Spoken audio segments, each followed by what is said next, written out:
Kushasya Chit Sri Sukha Uvacha Sri Sukha Uvacha Kushasya Chatitas Tasman Kushasya Tasman Nishadas Tatsuto Nabha Nishadas Tatsuto Nabha Pundariko Tatat Putra Pundariko Tatat Putra Shemadam Bhagavatata Shemadam Bhagavati Shri Sukha Uvacha Shri Sukha Uvacha Kushasya Chatitis Tasman Kushasya Chatitis Tasman Nishadas Tatsuto Nabha Nishadas Tatsuto Nabha Pundariko Tatat Putra Pundariko Tatat Putra Shemadam Bhagavatata Shemadam Bhagavati Shri Sukha Uvacha Shri Sukha Uvacha Kushasya Chatitis Tasman Kushasya Chatitis Tasman Nishadas Tatsuto Nabha Nishadas Tatsuto Nabha Pundariko Tatat Putra Pundariko Tatat Putra Shemadam Bhagavata Shemadam Bhagavati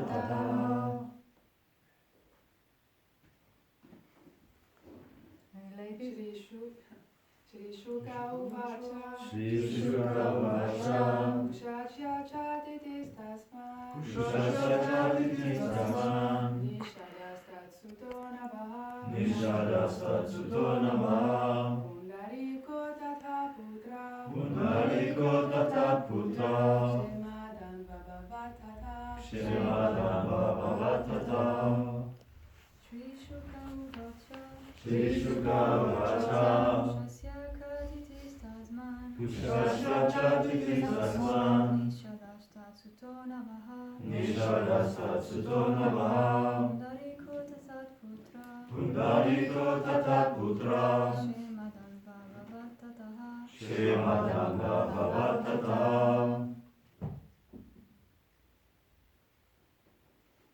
Shri Sukha Uvacha Shri Sukha Uvacha Shri Sukadev Goswami said Shri Sukadev Goswami said Kushasya Kushasya of Kusha, Kusha the son of Lord Ramachandra. the son of Ramachandra Cha Cha also Atiti Atiti Atiti Atiti Tasmad Tasmad from him from him Nishada Nishada Nishada Tatsuta Tatsuta his son his son Naba Nava Pundarika Pundarika Ata Ata thereafter Tatputra Tatputra his son Shemadamva Shemadamva Abhavat became Tata Tata thereafter. Translation. Sri Sukadev Goswami said the son of Ramachandra was Kusha. The son of Kusha was Atiti. The son of Atiti was Nishada. And then the son of Nishada was Naba. The son of Naba was Pundarik. And from Pundarik came a son named Shemadamva. I'm going to read the text 7 has got a purport. So I'm going to read the verses through to text 7. So let's put this behind me here.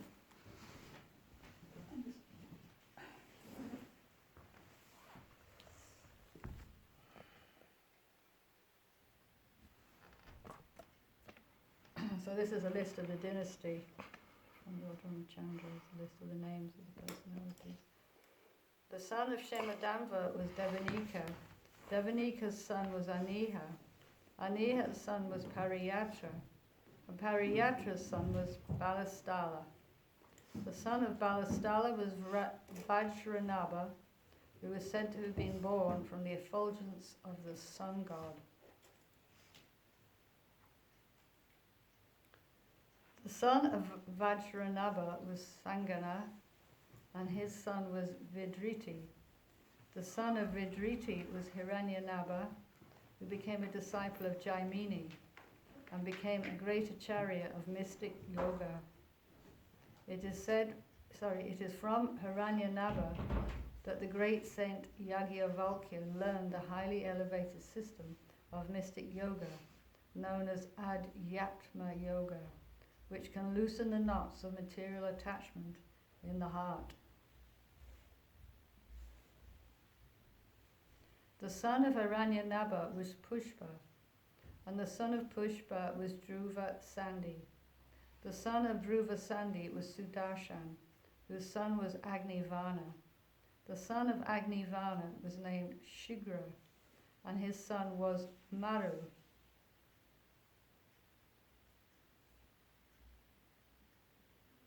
Having achieved perfection in the power of mystic yoga, Maru still lives in a place known as Kalapagram.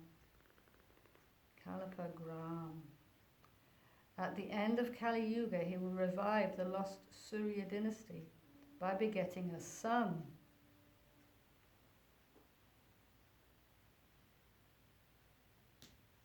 Purport: at least 5,000 years ago, Srila Sukadeva Goswami ascertained the existence of Maru in Kalapagram, and said that Maru, having achieved a Yoga Siddha body, would continue to exist until the end of Kali Yuga, which is calculated to continue for 432,000 years. Such is the perfection of mystic yoga. By controlling the breath, the perfect yogi can continue his life for as long as he likes. Sometimes we hear from the Vedic literature that some personalities from the Vedic age, such as Vyasadeva and Ashvatthama, are still living. Here we understand that Maru is also still living. We are sometimes surprised that a mortal body can live for such a long time. The explanation of this longevity is given here by the word Yoga Siddha. If one becomes perfect in the practice of yoga, he can live as long as he likes. The demonstration of some trifling Yoga Siddha does not constitute perfection. Here is a factual example of perfection. A Yoga Siddha can live as long as he likes. Om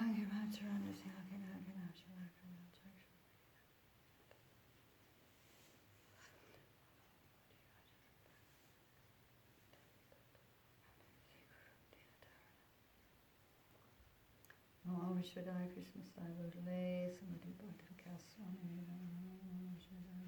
Samadhi Bhakti Vedanta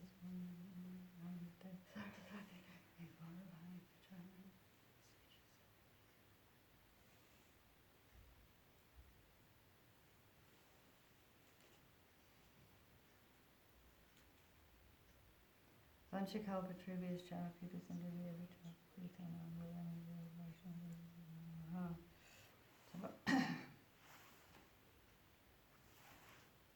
So this personality, Maru, is still living.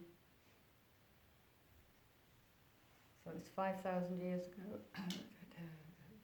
Bhagavatam was spoken, and he said this personality is living in the Himalayas in Kalapagram.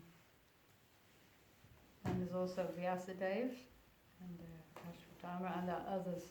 These personalities have lived for huge, long periods of time. They're called Chiranjiva, the name for that category of person, Chiranjiva. They have a special mission. So this Maru, he's to stay there until the end of the Kali Yuga, and then he will again start the Surya dynasty. So there are different dynasties of kings. The Surya dynasty is the dynasty coming from the sun god. Surya is the name for one of the names for the sun god. So when the relevance is that Krishna appears in the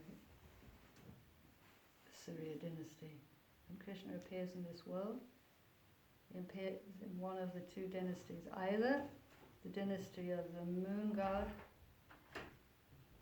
Soma Vamsa. Vamsa means dynasty, so Soma means the moon, Soma Vamsa. So Krishna, when Krishna appeared as Krishna himself, the original Krishna, he appeared in the dynasty of the moon. When Krishna appeared, there was a full moon, but actually it wasn't time for the full moon, but he said because he appeared in the dynasty of the moon god was so ecstatic, the moon was full. So he appears in the dynasty of the moon, or he appears in the dynasty of the sun. So Lord Ramachandra, who's a form of Krishna, personality of Krishna, he appeared in the sun dynasty. So this descendant of Lord Ramachandra will again establish the Surya dynasty by having a child. That's quite amazing. He's going to be a very, very old man by the end of Kali Yuga, another 430 something thousand years, but he'll still be potent to conceive a child. That's quite some Shakti. So how is this done? And Prabhupada says here it's by controlling the breath. So every body, each living machine has a certain number of breaths. That's how our life is measured. You have a certain number of breaths, and when the number of breaths is finished, then you have to leave.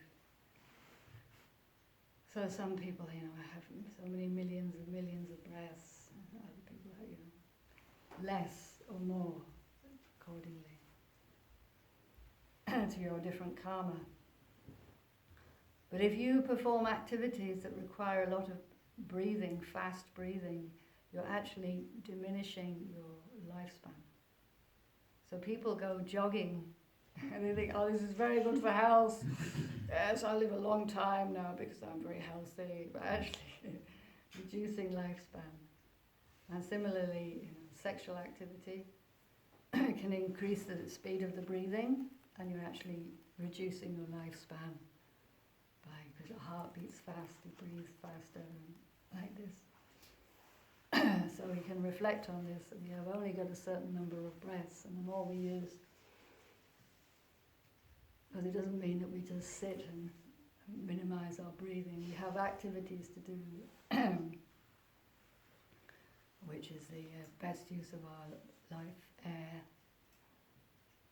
And in Krishna, they say for a devotee, Krishna, he chooses a time of death. He will take somebody, and Krishna decides that's when that person can leave the body. Krishna can override your designated lifespan if he chooses.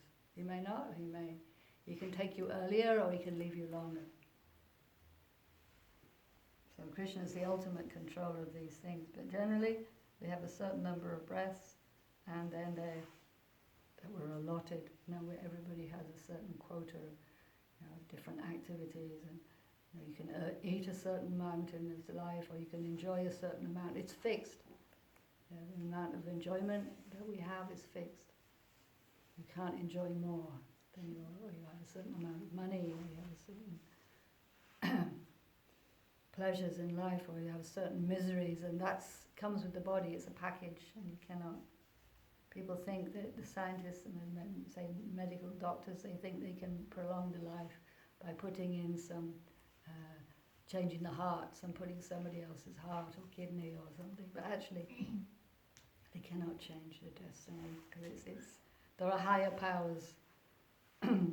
So these yogis, they will minimize their breathing, they will slow down the breathing, and they're able to live a very long time. Even now, there are personalities in the Himalayas who hundreds and hundreds of years old,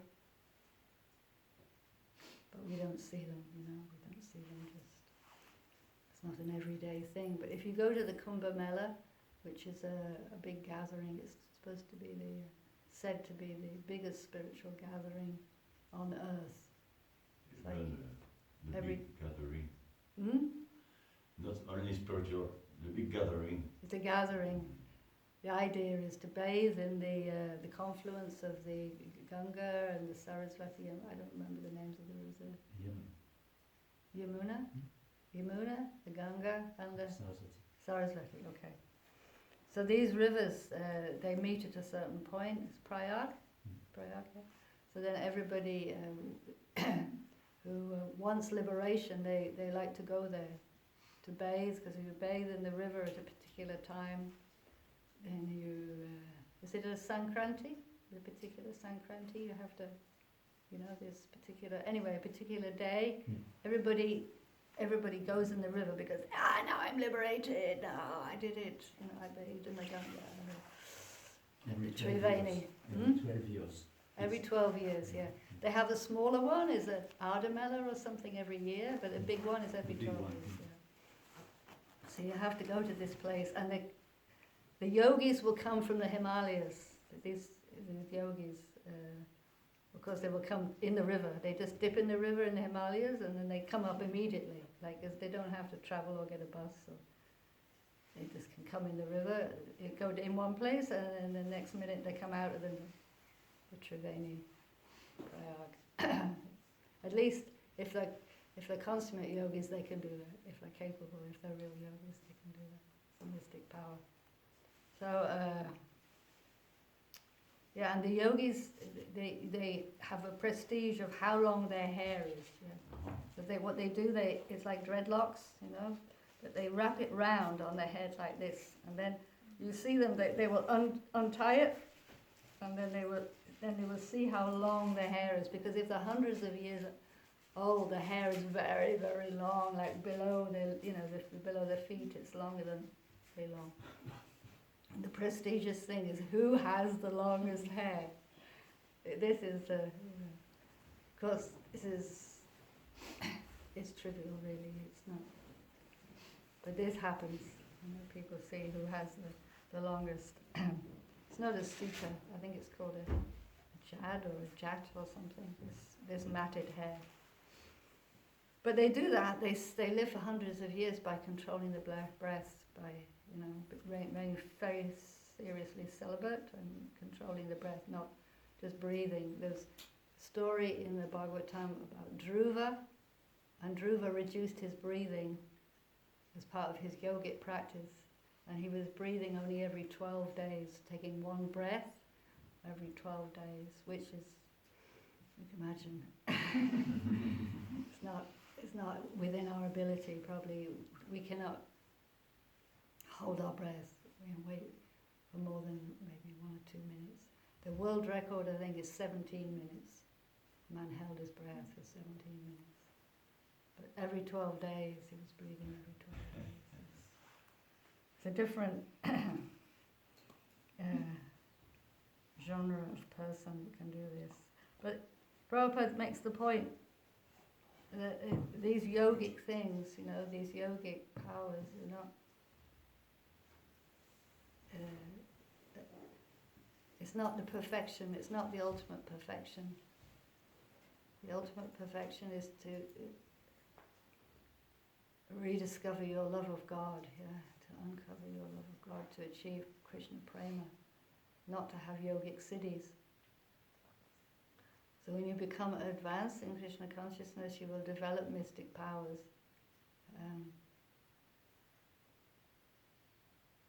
And it can be a distraction. And people can also do austerities purely to get the mystic siddhis. They won't be attracted by mundane, enjoyment. They won't want to have money and fame in this world, but they like the idea of having mystic siddhis. So the mystic siddhis, there's 8 of them. So I was just going to read from the Srimad Bhagavatam, where Prabhupada describes the different, like in the Sanskrit, it's Asta Siddhi. Asta means 8, like the Asta Gopi, the 8 gopis. So Asta Siddhi means 8 perfections.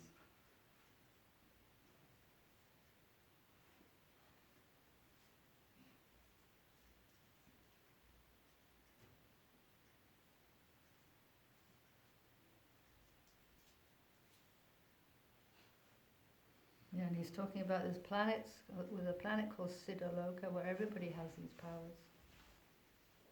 It's just normal, everybody has them. We also have powers, you know, that we think is completely normal, like we're able to walk and talk, and you think that's just normal. So on Siddhaloka, it's normal to be able to fly in the sky and to do all these amazing things. And they do not, as Prabhupada says, they do not have to learn and practice the mystic process of yoga perfection and achieve the power. And their powers are like this: is to become smaller than the smallest, small like a particle, anima siddhi, very, very small, tiny like an atom. You make your whole body There's one yogi, I was trying to find the reference this morning, but when the British were in India, there was one yogi, he used to walk around, I think it was Calcutta, pretty sure it was Calcutta. Anyway, the British, they didn't like this fact that he was walking around, because he used to walk around naked. It's not proper, this man walking around completely naked. So they arrested him and put him in prison. But like half an hour later, they saw him walking around again. What's going on? We arrested him, put him back in, and of course again, and he escaped. Then they gave up, because they couldn't keep him in the prison. Because he just had his yogic cities, he just made himself smaller than smaller, walk out the little crack in the door, and so that's with it, like, you know, the last century. That's not that long ago. So, so he had that power. And also Hanuman, the monkey who was the servitor of Lord Ram, he went into Lanka. He went to explore Lanka looking for Sita, which is Lanka was the city of the demons, the Rakshasas. He managed to go in. There was all these Rakshasas guarding. Rakshasas are huge, bigger than human beings, huge creatures, very fierce. But he managed to go in by making himself very small. He could sneak in the gate because he had all the yogic powers. Okay, so smaller than the smallest, lighter than a soft feather, Lagama Siddhi. Lagama Siddhi, that means the one where you can walk on the water. That's the famous one that Lord Jesus had. He walked on the water.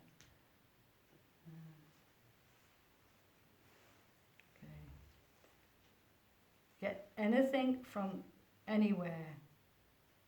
Prapti Siddhi. So you can get anything from anywhere. You can just meditate on it. There was one yogi visited Prabhupada's home when Prabhupada was a boy. There was a yogi came in and he was speaking with his father. And then he said to his father, Prabhupada's father was Mohan, Go Mohan De was Prabhupada's father's name. And he said, what would you like? You can have anything you like. I will get it for you on my yogic power. And he said, can you get us some pomegranates, some fresh pomegranates from Kabul? And it was considered to be very nice, these particular pomegranates. And he said, okay, now you look in the next room. And they went to the next room. On the table there was a branch of a tree, fresh, green leaves, and these pomegranates on the branch. So he just subtly gone, picked the branch, brought. So that this is a yogic power. We think, wow, I'd like to be able to do that. But it's just a matter of knowing how. Yeah, Prabhupada said it's just a matter of knowing the technology. It's like we have mobile phones where we could have a conversation with somebody in India now. We just have to go on the WhatsApp and somebody else might think, that's amazing, how do you do that? You just press the button and whoa! It's just a matter of knowing the technology or how to manipulate the technology. Okay, heavier than the heaviest, Mahama Siddhi. There's a story, I haven't read it, but I heard it from somebody whose husband was involved in this incident with Srila Prabhupada. They said Srila Prabhupada was, I heard it from Rachitambara Mataji.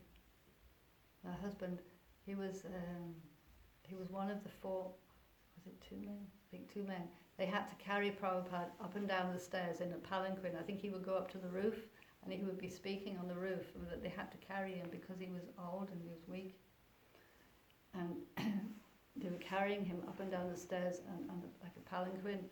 And they were carrying him, and some days it would be so light, it would be like, it's almost like they didn't have to carry him, you know.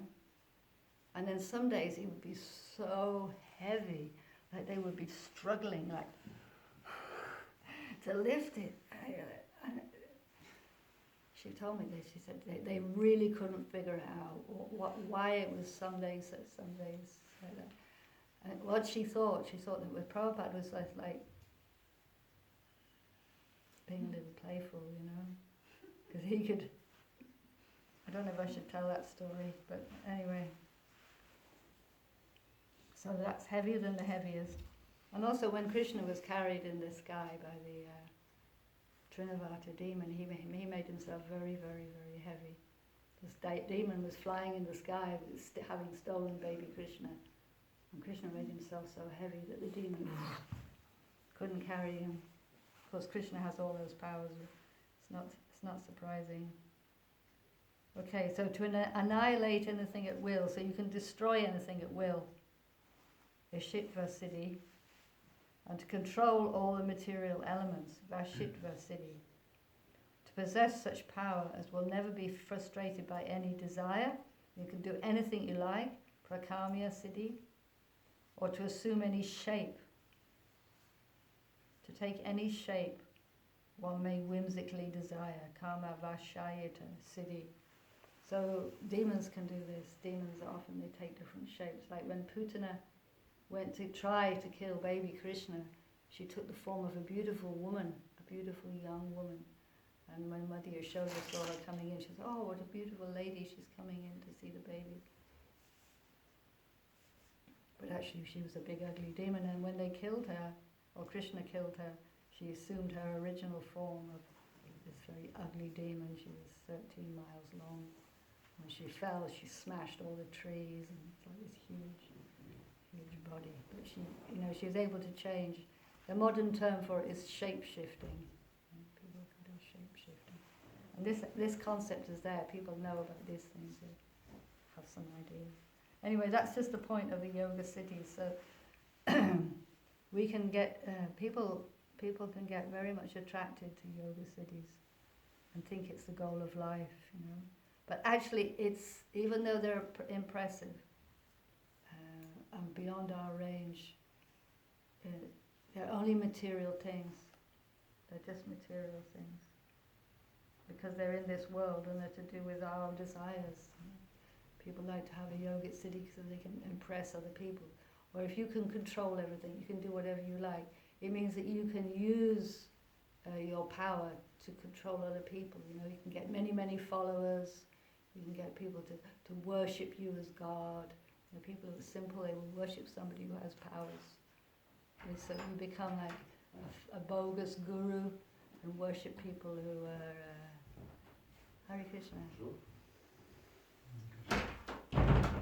Get people to worship you and enjoy the opulence, you know, of being worshipped. So people will actually do austerities to get these mystic powers.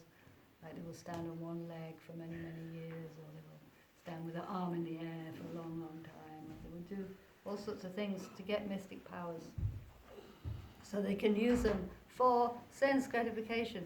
So really it's not any different, you know, it's not any different to us, you know, very simple, more simple human beings just wanting sense gratification. It's just a more complicated way, or maybe a more sophisticated way of satisfying the senses. It's not actually anything spiritual. So the spiritual life, to become a devotee of Krishna, that is the real goal of existence. And we should not get distracted by any of these ideas. You know.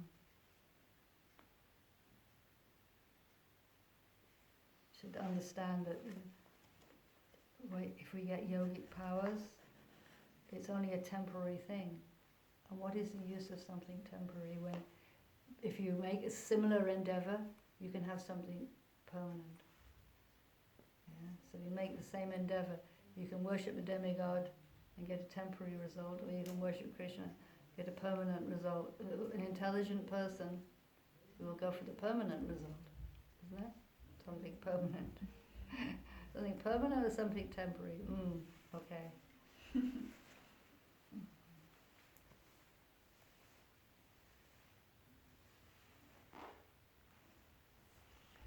So Prabhupada, he talks about the length of the day of Kali Yuga.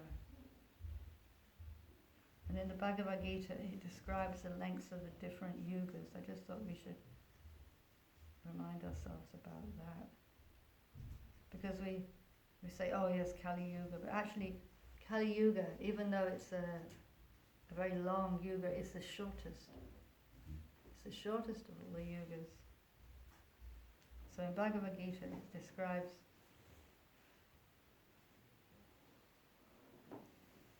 the lengths of the different yugas. The verse says, by human calculation, I think it's 8:16, yeah? 8:17. By human calculation, 1,000 ages taken together form the duration of Brahma's one day. And such also is the duration of his night. So 1,000 ages, Prabhupada here means the Kali Yuga, the Dwapara Yuga, a Treta Yuga, and the Satya Yuga. That's one cycle. Yeah. And then 1,000 of those cycles is one day for Lord Brahma. And Lord Brahma lives for 100 years, and 30 days in a month, and 12 months in a year. And therefore his night. And his night as well. Yes, he is night. So his night is also 1,000. But we're all asleep, so we don't do much.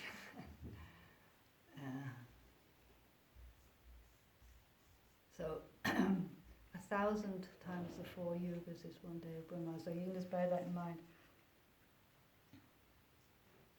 A kalpa is a day of Brahma, and one day of Brahma consists of 1,000 cycles of 4 yugas, Satya, Treta, Dwapara and Kali. The cycle of Satya Yuga is characterized by virtue, wisdom, religion, there being practically no ignorance and vice, so that sounds much nicer. The Yuga lasts 1,728,000 years. So the proportions are 4 to 3 to 2 to 1. So the length of Kali Yuga, the Dwapara Yuga is twice as long, Treta Yuga is 3 times as long, the Satya Yuga is 4 times as long, so it's 4, 3, 2, 1. In the Treta Yuga, vice is introduced, and this Yuga lasts 1,296,000 years. In the Dwapara Yuga, there is an even greater decline in virtue and religion, vice increasing, and this Yuga lasts 864,000 years. And finally, in Kali Yuga, the Yuga which we have been experiencing over the past 5,000 years, there is an abundance of strife, ignorance, irreligion and vice, true virtue being practically non-existent. True virtue, practically non-existent. And this Yuga lasts 432,000 years. It said in Kali Yuga that it is the age of hypocrisy and quarrel. Those are the characteristics. So we can meditate on that. When there's some problems, you think, well, probably it's because it's Kali Yuga. In Kali Yuga, vice increases to such a point that the termination of the Yuga, the Supreme Lord himself appears as Kalki avatar, vanquishes the demon, saves his devotees, and commences another Satya Yuga. So this is the point that this Maru, it's mentioned this verse in purport, Maru is waiting for all this, for the end of this Kali Yuga, for all these things, and then the Kalki avatar will appear. And it says, Kalki comes and vanquishes the demons and saves his... So there must still be some devotees here, saves his devotees. Commences another Satya Yuga, then the whole process is set rolling again. These 4 yugas rotating 1,000 times comprise one day of Brahma, and the same number comprise one night. Brahma lives for 100 of such years and then dies. These 100 years, by Earth's calculation, total to 311 trillion and 40 billion Earth years. By these calculations, the life of Brahma seems fantastic and interminable. But from the viewpoint of eternity, it is as brief as a lightning flash. So how long is a lightning flash? Like that, just.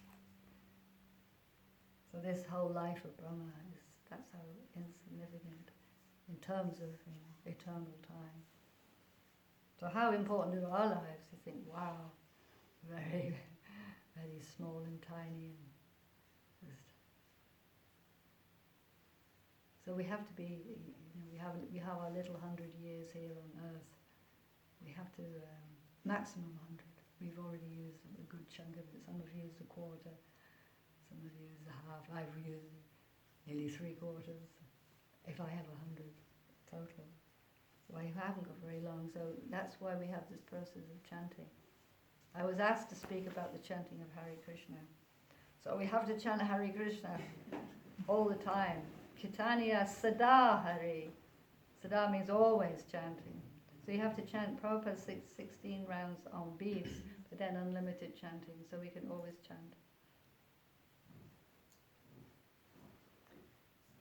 Or talking about Krishna is also chanting, if chanting shlokas or speaking or preaching is also chanting, because it's all to do with the Sankirtan movement. We live in a Sankirtan movement. This is Prabhupada's Sankirtan mission. So when we're doing anything for the mission, cleaning the temple room, or making prasadam for the devotees, or taking care of the BBT, or all these different things that we do, they're all chanting Hare Krishna, because they're all supporting the Sankirtan movement. But we have to remember the reason we do all these things. If we're chopping wood, or if we're repairing a car, or fixing the electrics, or we can get absorbed in doing things, but we have to remember why we're doing them.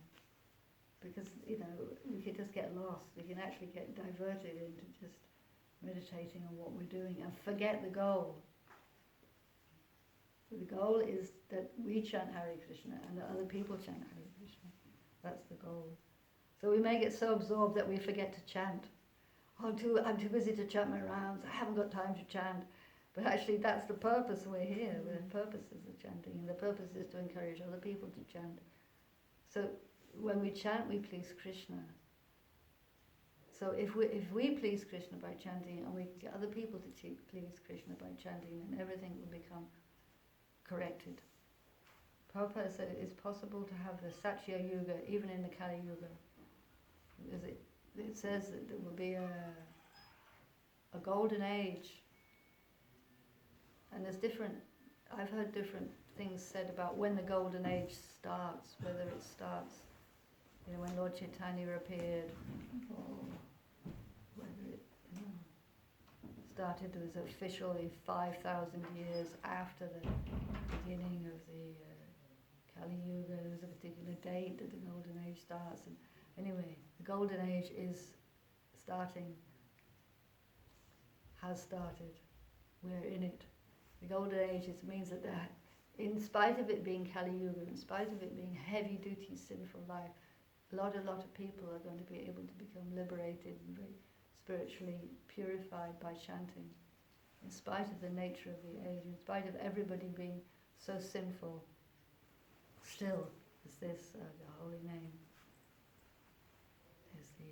is the only good thing actually. Kali dosha indidarajan. Asti Yeka. There's only one good quality in Kali Yuga, actually, is that we can chant Hare Krishna and be immediately in touch with Krishna. It is an amazing thing. Krishna, Radha and Krishna, actually. Hare Krishna mantra is Radha and Krishna. But chanting gives us immediate contact with Krishna. Because Krishna knows, Krishna is the most unlimitedly intelligent. He knows that in Kali Yuga, the organization, the religious organization may not be completely purely organized. It may not be completely purely led. It may not be completely easy for us to, function at optimum. by following. There may be problems because it's Kali Yuga. So Krishna's come in the form of the mantra. So immediately we're in touch with Krishna. Anybody. You don't even have to live in the temple. You don't even have to be,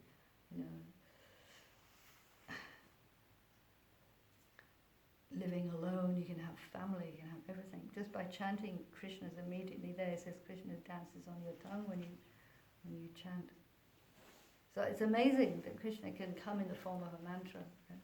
It's very intelligent. You can tell people that Krishna's come as a mantra. God can do anything. He can come as a mantra. So he does what he wants. Yeah. So, Hare Krishna.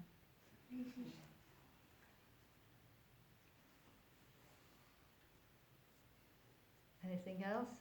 Anybody wants to add? Prabhu? So yes, you say that we are insignificant compared to Rama, and quite right. Well, our lifespan anyway. Lifetime, but we can see that all the life of Brahma is just one breath of Vishnu, isn't it? Yes.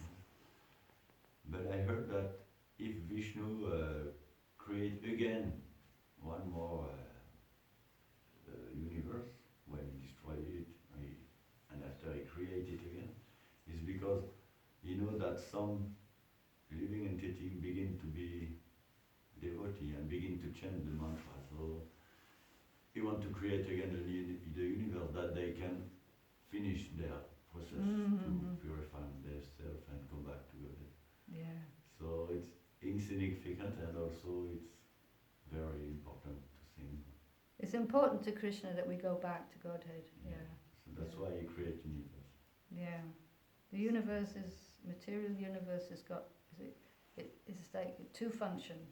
One function is that it gives us opportunity to fulfill our lusty desires. We have that opportunity. We can come to the material world, we can forget Krishna, we can just try and enjoy as much as possible for 8,400,000 forms of life. We can try them all. And then when we get sick, then we can, the material universe then will function to us to go back to Godhead, because then we will become so disgusted that we will pray to get out. We become so exhausted. Prabhupada said you become materially exhausted, then you're very ready for spiritual life. You're ready because you become disgusted with material life. People just doing the same things, Chavita chavanam. Chewing the chewed. Punas chavita chavanam. Chewing the chewed again and again and again and again, the same thing, life after life after life after life. Satisfying the senses, just trying to say it again and again and again and again, and then finally you go, oh no, please. And then you go back to Godhead. You start the process to go back to Godhead because you want to get out. So the material world has that function as well, like you say. So it's very important. It's important. It's important for the fallen souls anyway. Because if you rebel against Krishna, Krishna could just say, okay, you rebel, go away. But he makes an arrangement. He gives us the material world where we become, again, eventually woken up to spiritual life again. Because he could just, like the Christians say, you go to hell forever. Okay? I don't know, what do they say in Islam? You go to hell forever? Is it eternal? Eternal hell? It means forever. Forever, yeah. Krishna was, how can God do that? Exactly, right? Nobody, not even a mundane person, father would send his children forever, damnation forever. So, but Krishna, okay, may send us the material world, but it always gives us a chance to go back. Okay. Actually, we were talking about the Quran now, with like other religions. I just asked if they had eternal damnation, because in Christianity they have this idea of eternal damnation. You're going to burn in hell forever if you're sinful, Because I've heard that like in different religions, Christianism and Quran also, like they talking about the end of the time, and at the end of the time everyone is going back to God also. Okay. So it's like eternal, but not really. It's Okay. kind of confusing. But It's not clear. There are two parts: people who are going to burn forever in hell because they didn't follow the instructions, and people who are following the instructions and they go back to Godhead. And they say that in that day, we have Prabhupada, but in Islam it's the Prophet Muhammad who personally receives all the Muslims, and according to what you did, like if you did more good deeds than bad deeds, then you will be Rewarded or punished? Yeah, rewarded according to your deeds on earth. Okay. But they say nothing about the fallen souls, like they burn, and they burn, and they burn,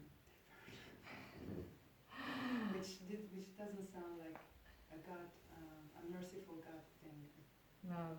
It is merciful to it's merciful to punish people, but you know, when the punishment's finished, then they have then they have another chance. That's merciful to punish them, because if you punish somebody, they're purified of their sinful activity. You know, if you don't punish them, they get in the next life, they will get the suffering. But to punish them eternally, even Hitler is punished eternally, very heavy. Yeah. I mean, he's not. Do you know if in your other yugas there were other scriptures, other religions, like in this yuga? No, I don't know. But Bhagavatam is there. So, and I do know that in the heavenly planets there's more Bhagavatam. More than 12 cantos. Oh. Mm. But there would be no need, huh? There would be no need for other, because everybody was following, in the Dwapara Yuga, everybody was following Varnashram. They were following. But there would be still bogus. I suppose there would still be, I would just speculate and say there would be, imagine there would be still some bogus. Because even in Kali, is it in Satya Yuga, Hiranyakashipu? Do you know who Hiranyakashipu appeared in Satya Yuga? Hiranyakashipu, or was it Treta Yuga? I think it was Satya Yuga. So he was bogus. He had his bogus philosophy. And it was Sanda in the market. He had Sanda in the market training his children, and he was training Prahlad to be a mundane politics and so there must be there from that story you can understand there were at least other teachings, but you can't say Shastra because Shastra means the word of God. You could say there were fake Shastras or misleading teachings. There always the idea is there is always atheism. There's always impersonalism. The what do you call it? The war between the demons and the demigods is always going on. The good and bad. It's always there. So the demons would have their teachings, like Shankaracharya. That's it. Bali Maharaj's Sukracharya, Bali Maharaj's guru. He was a guru and he had followers, but he was a materialistic guru. So yeah, it must be the case. I can ask. Okay, I'll ask. I have on a forum where you can ask these kind of questions. I'll ask the question. In the beginning, there was a period of my life where I had a strong belief that religions were created by men. But when I got into Krishna consciousness, it allowed me to understand Islam even more, and there's a lot of similarities. Like the cleanliness, the protection of women, the protection of animals, and the relationship that we can maintain with God. So today, I don't know, when I try to think, where is Krishna in all of this? How is Krishna related to the creation of these religions? Was he trying to adjust Krishna consciousness according to the parts of the world on earth, or it all came from Vedas, and then humans took it and did what they wanted to do with it to control Yeah. populations. So there's eternal religion. It's called Sanatana Dharma. It's eternal religion. That's always, the path to find Krishna. But then there's temporary religion. There's a religions that just come according to the time and circumstance. For the people, if the people are on a much lower level, they need a lower level of instruction. So you have Christianity, you have Islam. Buddhism is not even, it's not a religion, it's atheism actually, but it serves a purpose. So that it's according to people's levels. But because of Lord Chaitanya's mood was give them the most fallen people in Kali Yuga the highest thing, which is the love of Krishna Prem, love of Radha and Krishna. So it's just absolutely extraordinary that we are, given this the highest Dharma. We are given the Sanatana Dharma in an age where, all these other things are going on which are very much mixed with the material energy. See, there's transcendental religion, which is above the modes of material nature. That's how Krishna consciousness should be practiced. It should be practiced Shuddha in Shuddha Sattva, pure Krishna consciousness, above even the mode of goodness. But then there are religions in the modes of nature, for people who eat meat, people who are very addicted to material life, but they want some pious, they want to worship God, but they want to worship from their level of being right in the modes of nature. So that then you have temporary religions for that purpose.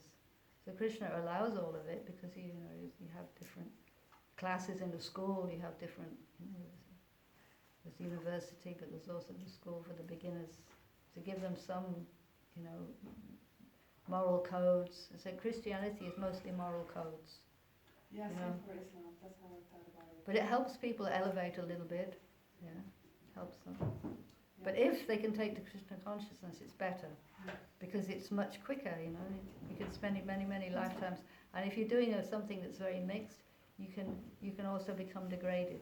Because what can happen, it can even happen in Krishna consciousness, but you do your pious things for a while, if you spend your life being very pious, and then you're born in the next life, you've got all this, you've got wealth and beauty and, good education and a nice body and, good family and all these things. And then you become puffed up and proud and you enjoy and you make offences and you fall down and then you get into a very bad situation where you're struggling and then you're suffering and you have a life, of all these punishments for all the things you wasted and the bad things you did because you were so proud and offensive. So then you become all fallen again, and then you start to worship God again, and then you get the pious credits again. It's just like because you haven't really got the point. The point is to love God, and you haven't got the proper process, the proper education. So they said that in this age we are so fallen and confused that all we can do is chant Hare Krishna and take prasadam. But by that process, because Lord Chaitanya is so merciful, he doesn't require anything else. We just chant his name and take prasadam. Just by that we can go back to Godhead. Just by doing those things, if we please Krishna. Where in other ages it was much more complicated to do. And if you try to do through Islam or through Christianity, it's possible, but it's much more difficult because the teachings are not clear. There's not clear. There's not answers to everything. It's not clear, there's not. It says that Krishna consciousness contains all the elements of the other religion, like you're pointing out. There's elements of what you can recognize in Islam, or there's elements from Christianity, like they really, emphasize prayer and God's mercy and these things. But the whole picture of who God is and what does He do and what does He want and how do we please Him, and what is the spiritual world actually like, and God doesn't just spend His day making bread all day. What does He do? this is an intelligent person needs to know. We need to know these things, you know. You can't just say, just obey God, just follow the rules. Yeah, but what about, no, just follow the rules. It's not enough for an intelligent person, because if you understand more how beautiful Krishna is and how beautiful the spiritual world is, then it helps you let go of the material world. It inspires you. You know? So there are different things for different levels, but Lord Chaitanya just said, okay, just forget that, because you're all fallen. There's one shloka, Prabhupada, Sarvadharma Parityajya. The instruction is a famous instruction in the Bhagavati. It says, give up all varieties of religion, give up all varieties of dharma, and surrender to me.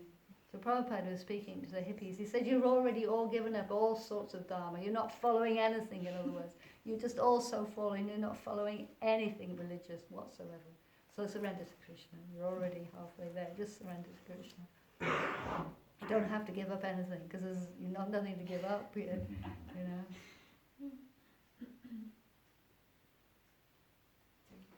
Hare Krishna. Breakfast time. Take prasad and chant Hare Krishna.